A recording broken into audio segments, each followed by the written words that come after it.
इस खबर के प्रायोजक हैं पूजा श्री डिटर्जेंट पाउडर व केक। फ्लोरा में स्वाद है, क्वालिटी है, सबसे बेस्ट क्वालिटी इतने दिन से मेंटेन किए हुए, जबरदस्त। फ्लोरा चाय एक नंबर लगती है, कड़क है चाय, बहुत अच्छा फ्लेवर है, यानी पीने में बहुत स्वाद आता है।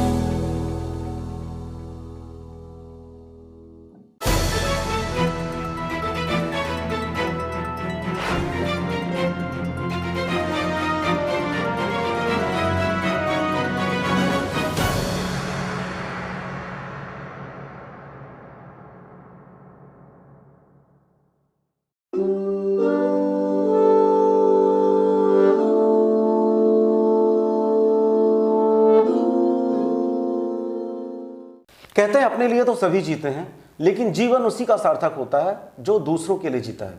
इसी कथन को चरितार्थ कर रहे हैं हमारे आज के मेहमान ब्रह्मचारी श्री प्रसन्नजीत आचार्य। आप रामकृष्ण विवेकानंद मिशन सतना के जिला प्रमुख हैं और इन्होंने अपना संपूर्ण जीवन गरीब और अनाथ बच्चों के लिए संकल्पित कर दिया है। सर, विशाल खबर के खास शो दिल की बात पर आपका स्वागत है। नमस्कार सर। अभी आपकी उम्र कितनी होगी सर? 31 प्लस। 31 एक ऐसी कम उम्र है सर। इस उम्र में ब्रह्मचारी बनना, ऐसा क्या लाइफ में आया, जीवन में आया कि आपको लगा कि हमें ब्रह्मचारी बनना है? सबसे पहला तो कोई भी प्रोग्राम्स के पहले, कोई भी कार्यक्रम के पहले हम लोग समाज के लिए, देश के लिए एक शांति मंत्र पाठ करते हैं। उसी के बाद ही हम लोग शुरू करते हैं कोई भी कार्यक्रम। Please sir. ओम सहना भवतु सहनौ भुनक्तु सह वीर्यं करवावहै तेजस्वी नावधीतमस्तु मा विद्विषावहै। ओम शांति शांति शांति हरि ओम तत्सत्। सर, जो मेरा क्वेश्चन था तो कि सर इतनी कम उम्र में ब्रह्मचारी कैसे बन गए? क्या जीवन में ऐसी घटना हुई या ऐसा क्या इंटरेस्ट आपको लगा कि ब्रह्मचारी बनना पड़ा आपको? घटना कुछ नहीं है जीवन में। ऐसे कोई घटना नहीं है कि जिसके वजह से मैं अपना जीवन को भगवान के सेवा कार्य में समर्पित किया हूँ। मेरा जो इंस्पिरेशन है स्वामी नित्य रूपानंद जी महाराज, जिन्होंने अभी present secretary of Ramakrishna Vivekananda mission. कहीं ना कहीं लगा है कि उन्होंने मेरा जीवन का 90%, ये जो मैं डिसीजन लिया हूँ मेरा जीवन के लिए कि मेरे को संन्यास जीवन लेना है, तो 90% कहा जाए तो उनको देख के इंस्पायर्ड पर्सन हिसाब से, क्योंकि उन्होंने भी उनका जीवन में बहुत छोटे से ही एकदम कहा जाए तो हम लोगों का मिशन के ही उन्होंने स्टूडेंट थे। उसके बाद उन्होंने उनका जीवन को भी ठाकुर जी और ये समाज के लिए समर्पित किए हैं। तो उनको देख के ही मेरे को लगा है कि हाँ, आगे कुछ करना है। कहीं ना कहीं से मेरे को ये लगा है। मतलब आपके गुरुजी आपके मोटिवेशन ब्रह्मचारी के लिए रहे? एकदम। ओके सर, थोड़ा सा मैं जानना चाहूँगा कि ब्रह्मचर्य का एक्चुअल में क्या मायने होता है? ब्रह्मचर्य होता क्या है? ब्रह्मचर्य यही है कि 12 साल आपको अपना पूर्व आश्रम, जैसे हम लोग अपना घर पे जैसे रहते हैं, अपना घर को हम लोग अपने जीवन के हिसाब से उसको हम लोग पूर्वाश्रम बोलते हैं। पूर्वाश्रम छोड़ के 12 साल अपना जीवन को, अपना आगे जीवन के लिए समर्पित करना। क्या है, संन्यास के पहले सबसे पहला स्टेप होता है ब्रह्मचारी। ब्रह्मचारी में क्या होता है, एक आपको पर्टिकुलर एक वस्त्र परिधान करके रहना पड़ता है और आपको बहुत कुछ नियम कानून के साथ चलना पड़ता है। आपको शास्त्र में बहुत कुछ ज्ञान लेना पड़ता है, जैसे कि चंडी, गीता, उपनिषद, ये सब आपको पूरा कंप्लीट पढ़ाई करना पड़ता है। इसके ऊपर भी एग्जाम होता है पर्टिकुलर, तो एग्जाम होने के बाद जाके उसके बाद संन्यास जीवन मिलता है। तो लंबा प्रोसेस है, ऐसा ये नहीं है कि कुछ बहुत आसान है। लंबा प्रोसेस है। सर, कहते हैं ब्रह्मचारी का जो जीवन होता है वो थोड़ा सरल होता है, और जो गृहस्थ जीवन होता है आज के युग में तो देखा जाए बहुत कठिन है। तो क्या यही एक वजह भी होती है कि एक ब्रह्मचर्य का रास्ता अपना लेते हैं कि गृहस्थ जीवन से भाग के? ऐसा तो कुछ नहीं होता है, मैं आपकी बात नहीं कर रहा हूँ, ऐसा ज़्यादातर सुनने में आया है। इस बारे में कुछ कहना चाहेंगे सर? हाँ, ये तो मैं बोलेंगे कि आपका नहीं, जैसे बहुत किसी का ये सोच रहता है कि ब्रह्मचारी जीवन बहुत आसान होता है गृहस्थ जीवन से। मैं ये कहेंगे आपको कि ना, एकदम नहीं, ये गलत है। आप अगर पुराना शास्त्र, पुराना कुछ भी आप कहानी में देखेंगे, ऐसे कोई किसी व्यक्ति का जीवन पढ़ेंगे, कोई भी सन्यास व्यक्ति का जीवन आप पढ़ेंगे, जैसे कि आप एज अ एग्जाम्पल मान लीजिए स्वामी विवेकानंद, इनका भी अगर आप जीवन पढ़ेंगे तो वहाँ पर भी आपको मिलेगा कि उन्होंने एक्चुअल में देखा जाएगा तो स्वामी विवेकानंद जी ने सन्यास नहीं थे, प्रॉपरली उनका सन्यास नहीं हुआ था, बट उन्होंने सन्यास जीवन पालन किए थे प्रॉपरली। एक सन्यासी जो भी नियम मान के चलते हैं, जो भी कुछ करते हैं, उन्होंने भी वैसे ही किए थे। अब उनका जीवन से हम लोगों को बहुत कुछ पता चलता है कि बहुत आसान नहीं है सन्यास जीवन। इसमें पुराना आप अगर किसी सन्यासी का आप कहानी पढ़ेंगे, किसी का जीवन ही पढ़ेंगे, तो उसमें आपको पता चलेगा कि बहुत कठिन होता है कि एक अपना पूर्वाश्रम छोड़ के कहीं पहाड़ के बीचों में गुहा में रहना, फिर नदी के किनारे अपना जीवन को बिताना, एक पर्टिकुलर टाइम के साथ साथ उनको अपना जीवन का स्पिरिचुअलिटी ज्ञान लेना। और जैसे गृहस्थ जीवन में होता है क्या कि आप कोई भी ड्रेस पहन सकते हैं अपना मनपसंद का, कोई भी खाना आप खा सकते हैं, कहीं पास घूमने आप जा सकते हैं। तो पर्टिकुलर एक सन्यास जीवन में आने के बाद ये बहुत कुछ रेस्ट्रिक्शन आ जाता है। आपको पर्टिकुलर एक टाइम में उठना पड़ेगा नींद से, अपना स्पिरिचुअली सब कुछ कार्यक्रम जो भी होता है वो रेडी करना पड़ता है, कंप्लीट अपना अध्ययन करना पड़ता है अपने आगे का जीवन के लिए। तो इतना आसान नहीं है, कठिन बहुत है। सर, ब्रह्मचारी सन्यासी बनने का कोई प्रोसेस होता है, कोई सिस्टम है, या कोई भी अपने आप को ब्रह्मचारी घोषित कर लेता है कि मैं ब्रह्मचारी हूँ, फिर वो ब्रह्मचारी बन जाता है, कि कोई प्रोसेस, कोई सिस्टम होता है, कोई एक प्रॉपर रिकग्निशन होता है, कैसे कोई दीक्षा होती है? थोड़ा विस्तार से बताएं इस बारे में। एकदम पर्टिकुलर देखा जाएगा तो हर एक काम के लिए, सिर्फ नॉट ओनली सन्यास या ब्रह्मचारी, आप कोई भी काम आगे का देखिएगा तो आपको एक ना कहीं प्रोसेस मिलेगा ही, कि कुछ प्रोसेस होके ही सब कुछ होता है। सेम एज इट इज़, अगर मैं ब्रह्मचारी जीवन में आना चाहेंगे या सन्यास जीवन लेना चाहेंगे तो मेरे को भी बहुत कुछ प्रोसेस कंप्लीट करके आना पड़ता है। जैसे फर्स्ट ऑफ ऑल आपको पहला 2 साल आपको एक पर्टिकुलर ड्रेस पहन के आपको 2 साल रहना पड़ेगा। सबसे पहला तो आपको दीक्षा लेना पड़ेगा अपना गुरु जी से, चाहे वो आप किसी को भी अपना गुरु मानिए, कोई संघ गुरु होता है, कहीं संस्था गुरु होता है, तो आपको दीक्षा लेना पड़ेगा। दीक्षा मंत्र मिलने के बाद ही आपको एक अलग जीवन शुरू करना पड़ेगा, उसमें आपको अध्ययन करना पड़ेगा, आपको एक नियम कानून के अंदर रहना पड़ेगा, और अपने जीवन को आगे बढ़ाने के लिए बहुत लंबा प्रोसेस एक मानना पड़ता है। ओके सर, जैसा कि मेरे को मालूम है कि आप अपने माता पिता की एक इकलौती संतान हैं, तो जब आप ब्रह्मचर्य के रास्ते में आए तो आपके माता पिता ने आपको रोका टोका तो होगा, और आई एम श्योर कि कोई भी पेरेंट्स नहीं चाहते हैं, ब्रह्मचारी सबको पसंद होते हैं, संत सबको पसंद होते हैं, लेकिन किसी के पेरेंट्स नहीं चाहते हैं कि उनका बेटा ब्रह्मचारी या सन्यासी बने। तो कभी आपके माता पिता ने आपको रोका नहीं, या ऐसा कोई प्रॉब्लम नहीं आई आपके सामने? नहीं, प्रॉब्लम तो सबको ही फेस करना पड़ता है। किसी का भी माता पिता नहीं चाहेंगे कि अपना बेटे आगे गृहस्थ जीवन छोड़ के सन्यास जीवन ले। इसमें मेरे को भी पहले फेस करना पड़ा है। मेरा मम्मी का एकदम ये नहीं था, मत नहीं था कि मैं सन्यास जीवन ले लूँ, तो उन्होंने मेरे को भी बहुत रोके हैं, बहुत कुछ बोले हैं। तो फिर मेरे को बहुत समझाना पड़ा उनको कि सब कोई तो गृहस्थ जीवन पालन करते हैं, तो कहीं ना कहीं किसी को तो आगे आना ही पड़ेगा। जो बैकवर्ड्स बच्चे हैं, समाज के लिए आगे कुछ करना पड़ेगा।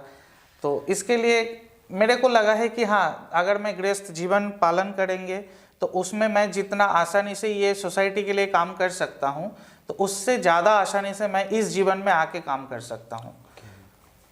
सर रामकृष्ण विवेकानंद जो आश्रम है सर, इसका एक्चुअली मिशन क्या है और सतना में कब ये आरंभ हुआ था? हम लोगों का रामकृष्ण विवेकानंद मिशन का पहला फाउंडेशन हुआ था 1976 में इन कोलकाता, और सतना में हम लोगों का ये ब्रांच सेंटर है जो कि 1984 से रनिंग है। ओके, तो सर जो अपना आश्रम है यहाँ किस तरह के बच्चे पढ़ते हैं और वहाँ पर जो बच्चे अगर एडमिशन लेना चाहें तो उसका प्रोसीजर क्या होता है? हम लोगों का विद्यालय और साथ में आश्रम दोनों ही हैं, और साथ साथ हम लोगों का मंदिर में ठाकुर जी का सेवा। आश्रम में जो बच्चे लोग रहते हैं वो अनाथ बच्चे, और किसी का मम्मी है तो पापा नहीं है, तो पापा है तो मम्मी नहीं है, इस तरह का बच्चे रहते हैं, जो कि हम लोग 6 साल से लेके 12 साल तक बच्चे को लेते हैं, और उनका पूरा पढ़ाई का खर्चा पूरा कंप्लीट, उनका दिन का जो भी रहता है, खाना पीना, उनका पढ़ाई, मेडिकल वगैरह सब कुछ हम लोग मिशन से ही प्रोवाइड करते हैं। तो सर एक इम्पॉर्टेंट क्वेश्चन मैं पूछना चाह रहा था कि जैसे ये जो आश्रम है, तो इस आश्रम में किसी भी धर्म, जाति, समुदाय के बच्चों को आप लेते हैं या किसी पर्टिकुलर धर्म से संबंधित बच्चे होते हैं? किस जाति, समाज, धर्म के बच्चे होते हैं इसमें? नहीं, हम लोगों का ठाकुर जी जो मेन हम लोगों का ठाकुर जी का नाम से जो मिशन है रामकृष्ण विवेकानंद मिशन, सबसे पहला तो ये है कि ठाकुर जी जिन्होंने थे रामकृष्ण जी, उन्होंने किसी धर्म या किसी समाज को कोई कभी कहीं पर भी डिवाइड नहीं करते थे। और उनका जो शिष्य थे स्वामी विवेकानंद जी, आप अगर देखे होंगे कि दुर्गा पूजा में हम लोगों का अष्टमी के दिन कुमारी पूजा होता है। अब कुमारी पूजा क्या होता है कि कोई एक बच्ची को हम लोग देवी दुर्गा के रूप में पूजा करते हैं। तो स्वामी विवेकानंद जी ने ये पहला कुमारी पूजा शुरुआत किए थे, एक मुस्लिम बच्ची को लेके ये पूजा का शुरुआत किए थे। तो मतलब आपके आश्रम में किसी भी धर्म, जाति, समुदाय के बच्चों को प्रवेश मिल जाता है, अगर वो गरीब हैं और या अनाथ हैं या जिनके पेरेंट्स नहीं है। तो ये बहुत नेक कार्य कर रहा है सर आपका आश्रम। सर थोड़ा सा एक चीज़ मैं और जानना चाहूँगा कि जो बच्चे आपके आश्रम में पढ़ते हैं, तो पढ़ने के बाद उनका फ्यूचर क्या होता है, उनका भविष्य क्या होता है? मतलब यहाँ से उन्होंने पढ़ाई कर ली, पढ़ने के बाद क्या उनका कोई सही दिशा गति प्राप्त होती है? आपके आश्रम में कुछ ऐसे बच्चे हैं क्या जो कि एक अच्छी पोजीशन में हों आज? एकदम, हम लोग के आश्रम से बहुत बच्चे निकले हैं जो कि अभी समाज के लिए बहुत कुछ कर रहे हैं। और इस तरह का देखा जाएगा तो हम लोग का सतना ब्रांच में ही फर्स्ट बैच अगर बोला जाए तो बोर्ड एग्ज़ाम के फर्स्ट बैच जो आश्रम के बच्चे थे, राम बहादुर, अभी वो SBI लाइफ इंश्योरेंस का डिविजनल ऑफिसर है। ओके, वाह, ये तो बहुत साथ में अभी पिछले साल ही हम लोगों के स्कूल से ही एक स्टूडेंट जो निकले हैं हिमांशु सेन, वो अभी रिसेंटली आर्मी ज्वाइन किए हैं और अभी आर्मी ऑफिसर में वो शायद कश्मीर बॉर्डर के साइड आसपास पोस्टिंग है। मतलब आपके आश्रम से जो बच्चे निकलते हैं उनका भविष्य काफ़ी उज्जवल होता है। मैं एक चीज़ और बताऊंगा, रामकृष्ण विवेकानंद मिशन, तो यहाँ पर जो बच्चे पढ़ते हैं उनकी शिक्षा दीक्षा प्लस जो अलग स्कूल में बच्चे पढ़ते हैं उनकी शिक्षा दीक्षा में कुछ अंतर है या सेम है? कुछ अलग करते हैं क्या हम अपने आश्रम में, स्कूल में? 100%। आप अगर हम लोगों के स्कूल का शिक्षा अगर आप देखिएगा तो इसमें आपको शिक्षा तो एक बेसिक पॉइंट ऑफ व्यू, जैसे सब स्कूल में जो जिस तरह का शिक्षा मिलता है उस तरह का शिक्षा हम लोगों के स्कूल में भी मिलता है। साथ साथ हम लोग बच्चे को स्पिरिचुअल कुछ नॉलेज देते हैं। साथ में हम लोगों का सोसाइटी के लिए आगे बढ़ने के लिए किस तरह का क्या काम हम लोग करेंगे, हम लोगों को खुद का एक्सपीरियंस दे के हम लोग उनको आगे बढ़ाते हैं। और बहुत कुछ हम लोग कोशिश करते हैं कि ताकि बच्चे शिक्षा के साथ साथ जुड़े हुए और भी कुछ करें ताकि उनका खुद का सेल्फ डिपेंड हो पाए। ओके सर, रामकृष्ण विवेकानंद जो आश्रम है यहाँ पर जो बच्चे शिक्षा लेते हैं, ठीक है, तो उनके काफ़ी मैंने देखा है कि काफ़ी छोटी उम्र के बच्चे भी आपके यहाँ प्रवेश लेते हैं, 5 साल 7 साल। तो 5 साल 7 साल के बच्चों के ध्यान रखना, उनका लालन पालन करना, तो ये थोड़ा सा आपको कभी इरिटेट नहीं करता है कि कभी वो बिस्तर पे सुसु पोटी भी कर देते होंगे, कभी रात में उठ के बोलते होंगे मुझे घर जाना है, तो इस तरह की कभी सिचुएशन आपके सामने आई है? हाँ, सिचुएशन तो फेस करना ही पड़ता है। कहीं पास कुछ काम करने से आपको बहुत कुछ सिचुएशन के सामना सामनी करना ही पड़ेगा। तो ये है कि कहीं ना कहीं इसको अपने अंदर लेके कि हाँ, अगर ये मेरा खुद का ही बच्चा होता तो मैं क्या करते, उसको इग्नोर तो नहीं कर सकते। तो कहीं ना कहीं मेरे को लगा है कि हाँ, वो बच्चा मेरा ही है, अपना ही है। तो इसलिए हम लोग इस तरह का इरिटेशन हम लोग को लगता नहीं है कभी। ठीक है, ठाकुर जी के सेवा में आए हैं। स्वामी जी का एक कहना मेरे को अभी याद आ गया आपका इस क्वेश्चन के साथ साथ। बंगाली में ये कहावत है कि जीवे प्रेम करे जेईजन सेईजन सेविछे ईश्वर। मतलब इसका ये है कि आप अगर इंसान को प्यार कर रहे हैं तो इसका मतलब यही है कि आप ईश्वर को ही प्यार कर रहे हैं। संत कोई भी जीव, कोई भी बच्चे के रूप में भगवान को ही हम लोग पूजा कर रहे हैं। तो इसमें कहीं ना कहीं आपको बहुत टाइम लगता है कि हाँ, इरिटेशन हो सकता है, कहीं ना कहीं खराब लग सकता है, बट हम लोगों का इस तरह का कभी नहीं आया है आज तक। सर, ब्रह्मचारी और आश्रम की जब बात आती है तो लोग आजकल काफ़ी सक्की नज़र से देखते हैं। मतलब एक तरफ हम देखते हैं कि कुछ आश्रम तो बहुत अच्छे हैं, पूजनीय स्थल हैं, लेकिन कुछ लोग आश्रम की आड़ में कुछ गलत काम भी कर रहे हैं। तो आप थोड़ा सा हमारे दर्शकों का मार्गदर्शन करिए कि एक अच्छे आश्रम, सही आश्रम और एक गलत आश्रम में क्या डिफरेंस होता है, किस तरह से हम अंतर कर पाएँ। बहुत अच्छा क्वेश्चन है आपका ये। बात ये सही है कि बहुत जगह पे आश्रम के नाम पे गलत काम होता है। बहुत कुछ होता है कि सोसाइटी को धोखा दिया जाता है। कहीं ना कहीं देखिए, इसमें हम लोग खुद ही रिस्पॉन्सिबल है कि हम लोग अगर कहीं आश्रम को आश्रम के तरह बना रहे हैं तो उसमें आपका 100% अधिकार रहना चाहिए कि आश्रम में क्या हो रहा है, क्या नहीं हो रहा है। पर्टिकुलर आश्रम किसी एक व्यक्ति से नहीं बनता है। आश्रम बनाने के लिए आपको कहीं ना कहीं से 2 व्यक्ति, 4 व्यक्ति, 10 व्यक्ति को जोड़ना चाहिए। जोड़ने के बाद ही एक आश्रम तैयार होता है। अब ये अगर आपको मैं बता दूं कि 10 व्यक्ति उसके अंदर खराब है तो ये आश्रम नहीं कहला जाता है। तो पर्टिकुलर एक व्यक्ति उसमें खराब हो सकता है, बाकी 9 व्यक्ति तो अच्छा है। तो उनको ये कदम उठाना चाहिए कि उस एक व्यक्ति को कैसे हम लोग सुधार के अपने समाज के लिए प्रतिष्ठित करें। तो मतलब आपके कहने का हुआ कि अगर एक सही आश्रम और गलत आश्रम में फ़र्क करना है तो ये उस व्यक्ति को खुद रियलाइज करना है, खुद महसूस करना है ना। एकदम। वो वहाँ की एक्टिविटी, वहाँ के क्रियाकलाप से पता चल जाता है कि आश्रम की क्या गति और दिशा है। एकदम एकदम एकदम। सर, आपकी लाइफ में कभी ऐसा इंसिडेंस, ऐसी कोई घटना हुई जब आपको लगा हो कि यार ये मैं गलत जगह आ गया, ये मेरे लिए जगह नहीं है, और आपको ब्रह्मचर्य और आश्रम छोड़ के जाने का मन किया हो, किसी ऐसी घटना ने आपको अंदर से हिला दिया हो, ऐसा कुछ आप अगर साझा करना चाहें हमारे दर्शकों को से तो बताएं सर। देखिए, कहीं ना कहीं आप समाज के लिए कुछ भी काम करिएगा तो आपको बहुत कुछ प्रॉब्लम फेस करना ही पड़ता है। इसमें मेरे को भी बहुत कुछ फेस करना पड़ा है। ऐसा नहीं है कि मैं बहुत आसानी से आश्रम को आगे बढ़ा रहा हूँ। बहुत टाइम होता है कि ऐसा कुछ सामना करना पड़ता है जिसमें हम लोगों को लगता है कि अरे ठीक है, चलो इसके बाद और आगे कुछ करना नहीं है। अच्छा काम करने से आपको अगर कहीं टोक रहे हैं, कहीं रोक आ रहा है, तो उससे अच्छा है कुछ ना ही करो। बट कहीं ना कहीं मैं इस तरह का बहुत कुछ फेस किया हूँ। उसमें मैं डिटेलिंग में नहीं जा रहा हूँ।